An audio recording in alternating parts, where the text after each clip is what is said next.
गृहमंत्री Amit Shah corona positive पाए गए हैं, जिसके बाद उन्हें डॉक्टर्स की सलाह पर मेदांता अस्पताल में भर्ती करवाया गया है। गृहमंत्री अमित शाह ने खुद भी अपने ट्विटर हैंडल पर इस बात की पुष्टि की है।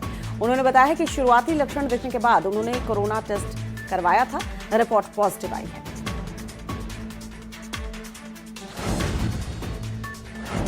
अभिनेता अमिताभ बच्चन की कोरोना रिपोर्ट नेगेटिव आई है। अमिताभ बच्चन को अब अस्पताल से छुट्टी दे दी गई है और वो अपने घर पहुंच जाएंगे।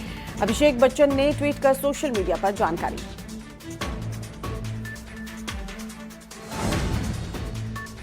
देश में कोरोना का कहर जारी है। इस बीच रविवार को गृहमंत्री अमित शाह कोरोना पॉजिटिव पाए गए। उन्हें डॉक्टर की सलाह पर मेदांता अस्पताल में भर्ती करवाया गया। वहीं उत्तर प्रदेश में भारतीय जनता पार्टी के अध्यक्ष स्वतंत्र देव सिंह भी कोरोना पॉजिटिव पाए गए।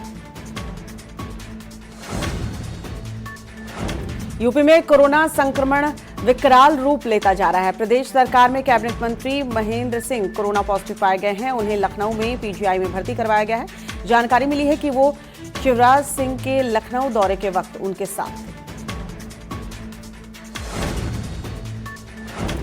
यूपी सरकार की मंत्री कमल रानी वरुण का निधन हो गया है। कमल रानी वरुण कानपुर के घाटमपुर से विधायक थी और यूपी सरकार में कमल रानी प्राविधिक शिक्षा मंत्री थी। बताया जा रहा है कि कमल रानी कोरोना पॉजिटिव पाई गई थी और लखनऊ पीजीआई में उनका इलाज चल रहा था, जिसके बाद उनके निधन की खबर आई।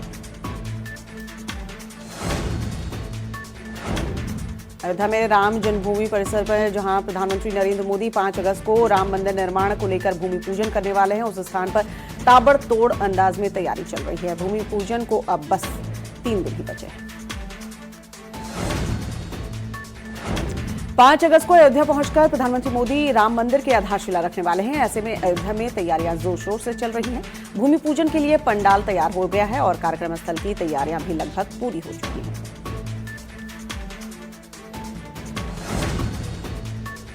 5 अगस्त को अयोध्या पहुंचने पर प्रधानमंत्री नरेंद्र मोदी सबसे पहले हनुमानगढ़ी में दर्शन पूजन करेंगे। पीएम के शेड्यूल में हनुमानगढ़ी में 7 मिनट का वक्त दिया गया है। इसमें प्रधानमंत्री का आना जाना शामिल है। प्रधानमंत्री को पूजन में करीब 3 मिनट का वक्त लगेगा। अयोध्या में 5 अगस्त को होने वाले राम मंदिर के भूमि पूजन कार्यक्रम का राम भक्त बेसब्री से इंतजार कर रहे हैं। कार्यक्रम से पहले रामनगरी को सजाने का काम किया जा रहा है। इस भव्य कार्यक्रम में करीब 200 लोग शामिल होंगे। कार्यक्रम से जुड़ी जानकारियां धीरे धीरे सामने आ रही हैं। पहले मेहमानों की लिस्ट सामने आई, अब कार्यक्रम का निमंत्रण पत्र भी सामने आया है। प्रधानमंत्री नरेंद्र मोदी के राम मंदिर भूमि पूजन कार्यक्रम में आने से पहले अयोध्या की सुरक्षा बेहद सख्त कर दी गई है। अयोध्या में चप्पे चप्पे पर सुरक्षा कर्मियों की तैनाती की गई है। यूपी पुलिस के आला अधिकारियों ने अयोध्या में डेरा डाल रखा है। 4 अगस्त की शाम से अयोध्या में प्रवेश पर पाबंदी हो जाएगी। अयोध्या की सारी सीमाएं सील कर दी जाएंगी। अयोध्या में 5 अगस्त को श्री राम मंदिर निर्माण के लिए भूमि पूजन के मौके पर पटना का महावीर मंदिर विशेष लड्डू बना रहा है। दरअसल भूमि पूजन समारोह के मौके पर पटना के महावीर मंदिर की ओर से नैवेद्यम लड्डू का प्रसाद बांटा जाएगा। इसके लिए 1.25 लाख लड्डू अयोध्या में तैयार किए जा रहे हैं।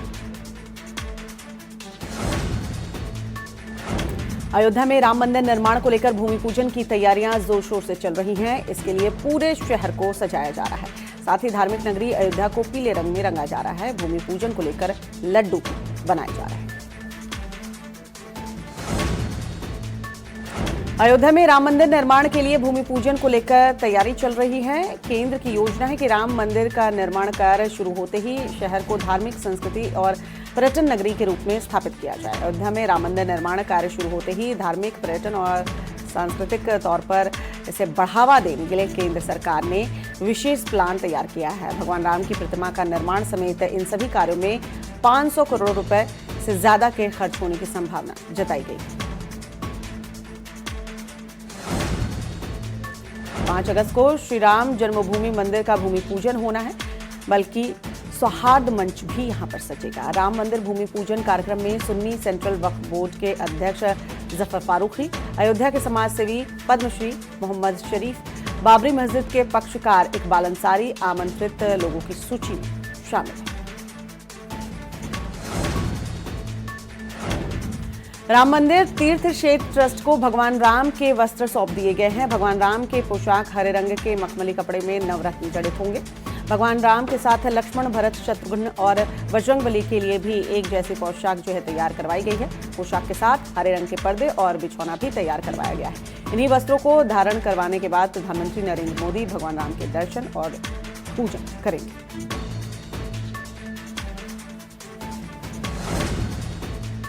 अयोध्या में एक तरफ भूमि पूजन को लेकर तैयारियां तेज कर दी गई हैं, दूसरी तरफ रामनगरी के चहुमुखी विकास को लेकर भी जोर शोर से काम चल रहा है। इसी कड़ी में अयोध्या रेलवे स्टेशन का 104 करोड़ 77 लाख रुपए से विकास किया जाएगा। इसका काम भी शुरू हो चुका है।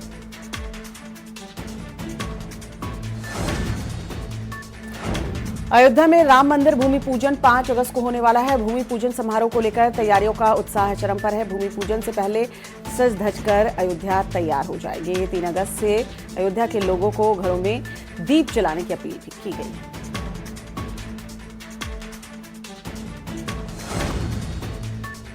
राम मंदिर निर्माण में आधारशिला रखने के लिए मथुरा से चांदी की शिला अयोध्या पहुंच चुकी है। ब्रजधाम से आई चांदी की शिला को राम जन्मभूमि ट्रस्ट के अध्यक्ष महंत नृत्य गोपाल को सौंपी गई है। इस शिला की पूजा सीएम योगी आदित्यनाथ को करनी थी, लेकिन किसी कारण से वो अयोध्या नहीं पहुंच सके। 5 अगस्त को विधि विधान पूर्वक शिला को राम जन्मभूमि परिसर पहुंचाया जाएगा। अयोध्या में शिलान्यास की तैयारी अब अंतिम दौर में।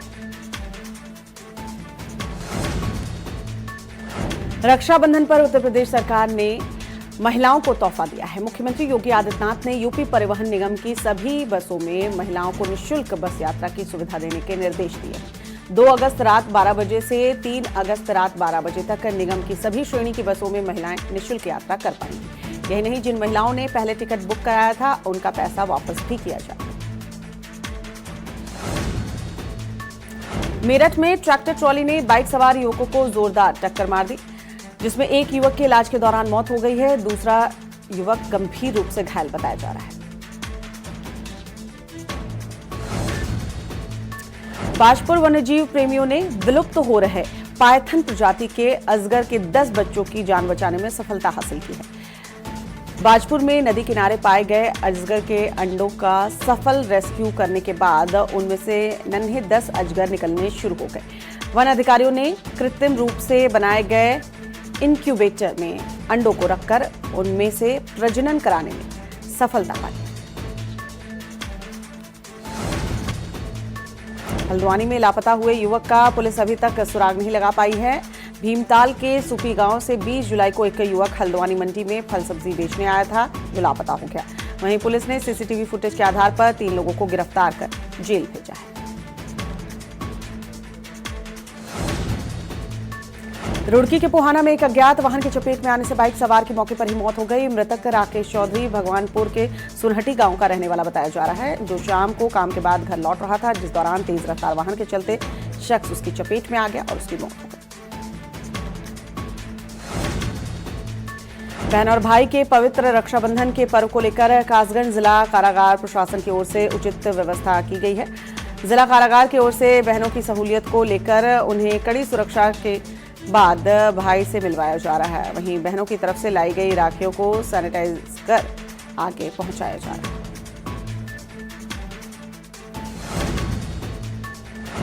लालकुआं पहुंचे सूबे के दुग्ध विकास मंत्री धन सिंह रावत का दुग्ध संघ के अध्यक्ष और प्लांट के अधिकारियों ने जोरदार स्वागत किया है।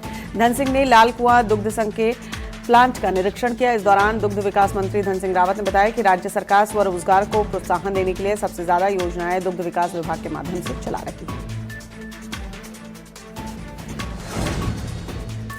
बीजेपी संगठन ने पार्टी के कार्यक्रमों को अगले आदेशों तक के लिए स्थगित कर दिया। हाल के दिनों में बीजेपी के कई नेता और कार्यकर्ता लगातार कोरोना पॉजिटिव मिल रहे हैं, जिसके बाद बीजेपी प्रदेश अध्यक्ष बंशीधर भगत ने पार्टी के तमाम कार्यक्रमों को स्थगित किया है।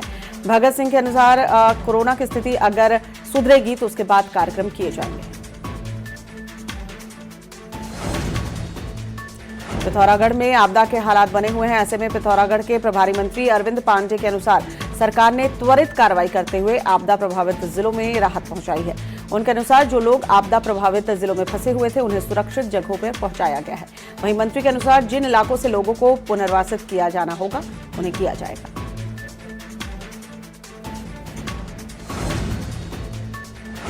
बीजेपी के प्रदेश अध्यक्ष बंशीधर भगत द्वारा एक कार्यक्रम में मास्क और सोशल डिस्टेंसिंग का पालन नहीं किया गया और उसकी तस्वीरें सोशल मीडिया पर वायरल हो गई। तब से कांग्रेस लगातार बंशीधर भगत पर मुकदमा दर्ज करने की मांग कर रही है। कांग्रेस प्रदेश अध्यक्ष प्रीतम सिंह के अनुसार बीजेपी के नेताओं के लिए सब कुछ छूट है। कांग्रेसी अगर घर से बाहर निकले तो उन पर मुकदमे थोप दिए जाते हैं। उत्तराखंड में इन दिनों आपदा का पहाड़ देखने को मिल रहा है। प्रशासन पूरी तरह से मुस्तैद दिखाई दे रहा है। राज्य में कोई बड़ी घटना ना हो, इसको लेकर डीजी कानून व्यवस्था अशोक कुमार ने बताया कि सभी इलाकों में पुलिस को मुस्तैद रहने के निर्देश जारी कर दिए हैं। अलीगढ़ के थाना गांधी पार्क में रक्षाबंधन पर अपने भाई को राखी बांधने आई युवती की गोली मारकर हत्या कर दी गई। बताया जा रहा है कि छत पर सोते वक्त एक युवक ने घर में घुसकर युवती की गोली मारकर हत्या की। परिजनों के मुताबिक इलाके का ही युवक युवती से प्रेम करता था, लेकिन 1 महीने पहले युवती की शादी कहीं और हो गई और युवक नाराज चल रहा था। घटना की सूचना पर पुलिस मौके पर पहुंची, शव को पोस्टमार्टम के लिए भेजा।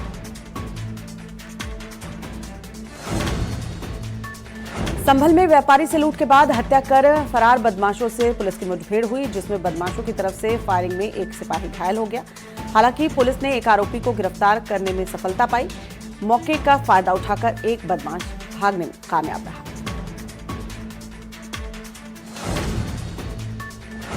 मेरठ के जाटौली गांव के नाले में युवक का शव मिला। शव मिलने से इलाके में सनसनी फैल गई। शव की पहचान अश्विन शर्मा के रूप में हुई है। मृतक शख्स पेशे से ड्राइवर बताया जा रहा है कि शख्स कल से लापता था। मौके पर पुलिस पहुंची और शव को कब्जे में लेकर पोस्टमार्टम के लिए भेजा। शाहजहांपुर के लोदीपुर इलाके में नदी में नहाने गए 3 युवक गहरे पानी में डूब गए। चीख पुकार सुनकर वहां मौजूद स्थानीय लोगों ने डूब रहे 2 युवकों को बचाया। तीसरा युवक गहरी नदी में डूब गया। पुलिस ने गोताखोरों की मदद से शव की तलाश शुरू की है, लेकिन पुलिस को शव नहीं मिला। आजमगढ़ जिले में पुलिस ने शातिर ठगों को गिरफ्तार किया है। दरअसल ये ठग गैंग जालसाजी कर लोगों को करोड़पति बनाने का सपना दिखाते थे, जिसके बाद पुलिस ने कार्रवाई कर गैंग के 3 शातिर ठगों को गिरफ्तार कर लिया। पुलिस ने इनके पास से ठगी की नकदी, प्राचीन सिक्के, इलेक्ट्रॉनिक उपकरण और भारी मात्रा में विदेशी करेंसी, फर्जी दस्तावेज बरामद किए। कानपुर देहात के मंगलपुर इलाके में खेलते वक्त 5 साल के मासूम की तालाब में डूबकर मौत हो गई। बच्चे की मौत से घर वालों में कोहराम मचा हुआ है।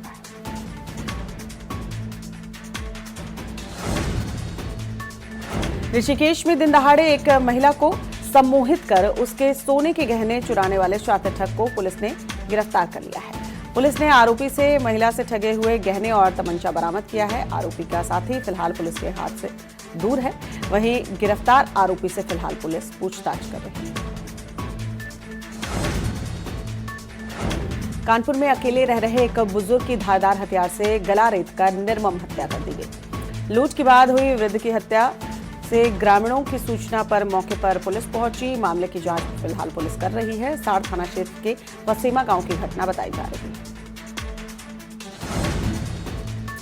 गोंडा में घाघरा का जलस्तर बढ़ने से कटान शुरू हो चुका है। बचाव कार्य में बाढ़ खंड जुटा हुआ है। वहीं जलस्तर बढ़ने से ग्रामीणों की मुसीबतें बढ़ गई हैं। साथ ही ग्रामीण ऊंचे स्थानों पर विस्थापन करने पर मजबूर है। संत कबीरनगर जिले में बहने वाली नदियां उफान पर हैं। घाघरा नदी का जलस्तर खतरे के निशान को पार कर चुका है। घाघरा नदी की बाढ़ के चलते धनघटा तहसील के दर्जनों गांव चारों तरफ से पानी से घिर चुके हैं। घरों में पानी भर जाने के चलते ग्रामीणों का पलायन जारी है।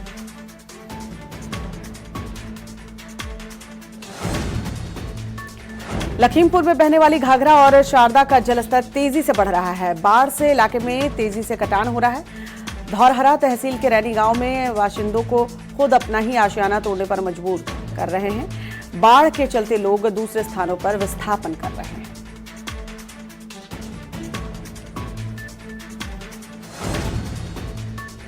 आगरा के अहमदपुर थाना इलाके में ब्लॉक कार्यालय के पास उस वक्त हड़कंप मच गया जब एक ट्रक और गैस टैंकर की आमने सामने टक्कर हो गई, जिसमें 6 लोग गंभीर रूप से घायल हो गए, जिन्हें इलाज के लिए अस्पताल में भर्ती करवाया गया है।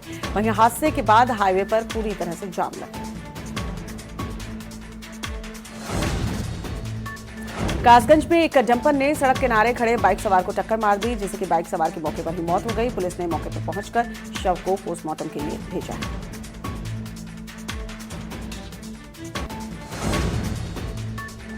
कानपुर में फैक्ट्री के भीतर शराब पार्टी कर रहे मजदूरों को गार्ड ने रोका तो मजदूरों ने गार्ड की हत्या कर दी। मजदूरों ने रॉड से पीटकर गार्ड को मौत के घाट उतार दिया और शव को नाले में फेंक दिया। पुलिस ने गार्ड का शव बरामद करने के बाद उसके शव को पोस्टमार्टम के लिए भेजा है। पुलिस ने वारदात को अंजाम देने वाले 3 आरोपियों को गिरफ्तार कर लिया है। नौबस्ता के चांदीपुरवा में एक स्पोर्ट्स फैक्ट्री में ये वारदात हुई।